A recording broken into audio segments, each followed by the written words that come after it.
Sir ஒரு பொருள் காணும் சார் அப்படின்னு 2 பேர் வந்து சொல்கிறாங்கன்னு வச்சுங்களேன். 2 ஃப்ரெண்ட்ஸ் வந்து சொல்கிறாங்க, இந்த லக்கணம் துலா லக்கணம் சுக்கிரன் நெட்டில் இருக்குது, நீ தொலைக்க மாட்டா, நீ கொண்டு போய் கொடுத்துட்டு வந்திருப்பா, நீ விரயம் பண்ணியிருப்பா, கொண்டு போய் மறைச்சி வச்சுட்டு இருந்திருப்பா, நீ வந்து திருட்டுத்தனமாக இந்த வேலையை பண்ணுறான். இப்போ இன்னொரு நம்பர் சொல்லவா சார்? நம்பர் 100 நம்பர் சொல்லுங்கள். என்ன ஒரு நம்பர்?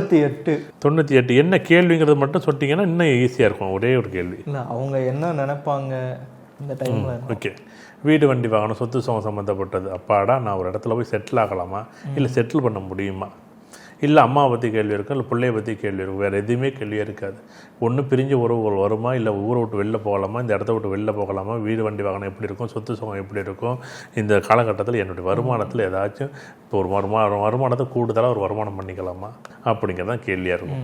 இப்போ ஆனால் அவங்க அதை தாண்டி வேறு எதுவும் இந்த டைம் கேட்க முடியாது. இப்போ இந்த டைம் சொல்கிறீங்கல்ல சார்? ஆமாம், அது எவ்வளவு நேரம்? அதுதான் இது. நீங்கள் கேள்விகளை வந்து உதாரணமாக சார் வீட்டை பற்றி கேள்வி இருக்குது அப்படின்னு என்கிட்ட சொன்னாங்கன்னா, சார் வீட்டில் பிரச்சனை இல்லை சார், இடம் இருக்குது, இவர் தான் சார் அந்த இடத்துல ஒரு கேஸை வந்து போட்டு வச்சுருக்காரு, இவர் கேஸ் வித்ட்ரால் பண்ணால் அந்த இடம் வந்து சாதகமாயிடும்.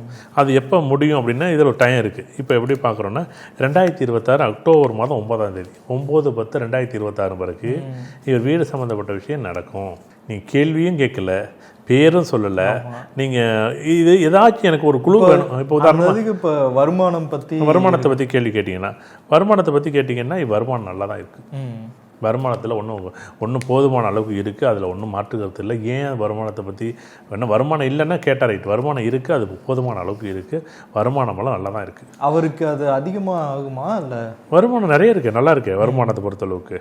சரி, இப்போ அவருக்கு என்ன பண்ணணும்னா, தம்பியோ தங்கச்சோ, இப்போ உதாரணமாக இது நானாக இருந்தால் இல்லை நீங்களாக இருக்கீங்கன்னு வச்சுங்களேன், தம்பியோ தங்கச்சியாக இருந்துச்சுன்னா இந்த காலகட்டம் பிரச்சனையாக தான் இருக்கும்.